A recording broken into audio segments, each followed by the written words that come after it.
Good morning, good afternoon, or good evening, my beautiful hot messes. My name is Mistress Lavender, and I'm also known as the Fin Love Dictator, and welcome to my reading YouTube. If you're looking for my other YouTube, it's A Beautiful Hot Mess, A-Y-E, Beautiful Hot Mess. But if you're at the right page, or at the right channel, let's begin. I'm reading The 40 Laws of Power by Robert Greene. I'm on page 148, starting at the third paragraph. Remember, we have a pen just to underline words we don't know, and let's begin. Remember though, the goal is not to put people off or to make it seem that you are incapable of commitment.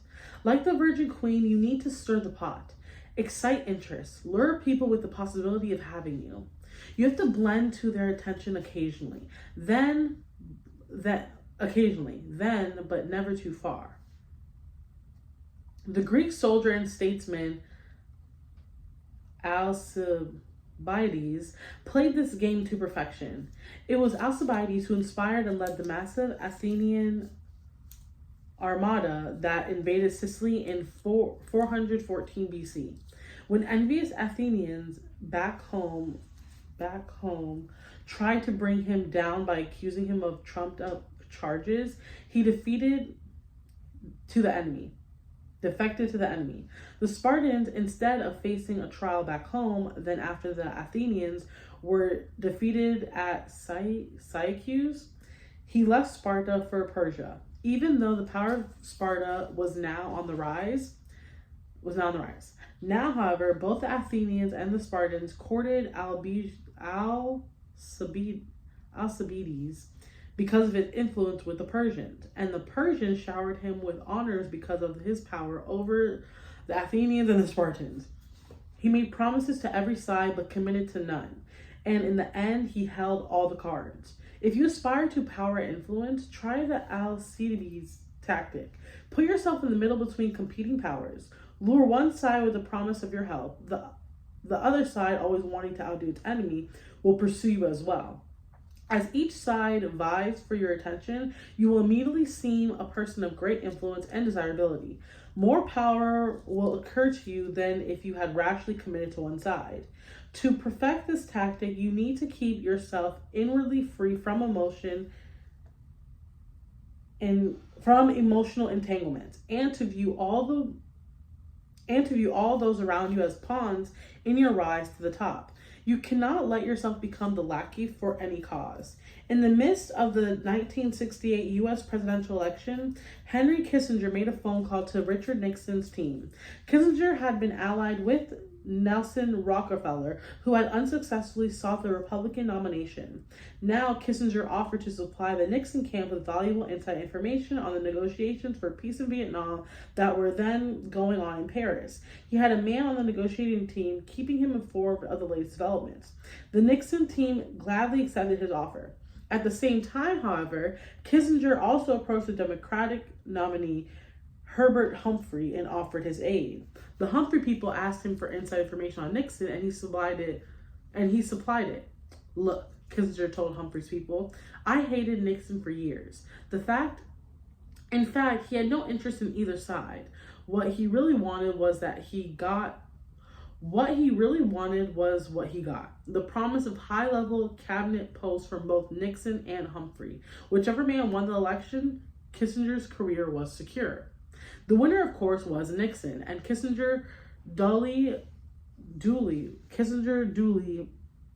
went on his cabinet post. Even so, he was careful never to appear too much of Nixon's man. When Nixon was reelected in 1972, men much more loyal to him than Kissinger were fired. Kissinger was the only Nixon high official to survive Watergate and serve under the next president, Gerald Ford. By maintaining a little distance, he thrived in turbulent times.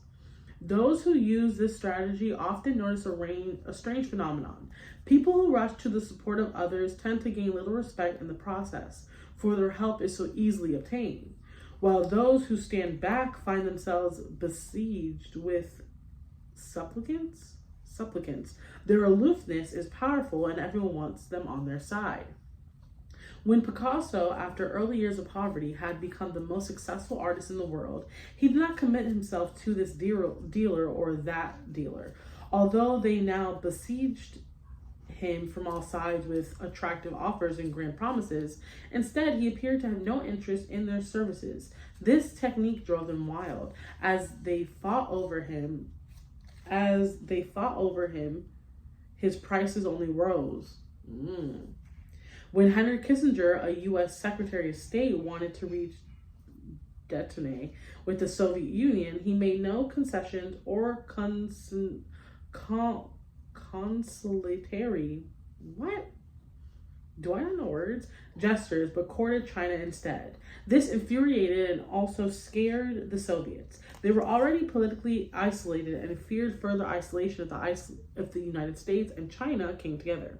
Kissinger's move pushed them to the negotiating table. This tactic had a parallel in seduction. When you want to seduce a woman, Stendhal advises, court her sister first. Stay aloof and people will come to you.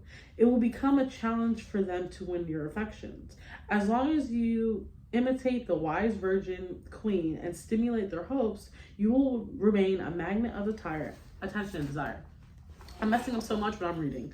So, image, the virgin queen, the center of attention, desire, and worship. Never succumbing to one suitor or the other, the virgin queen keeps them all revolving around her like planets, unable to leave her orbit, but never getting any closer to her. Authority, do not commit yourself to anybody or anything, for that is to be a slave to every man. Above all, keep yourself free of commitments and obligations. They are the device for another to get you into power. Ballastar Garçon, 1601 through 1658. Part 2. Damn, this is a long law. Okay, so next episode will be part 2, and then I'm going to look up the words I didn't know.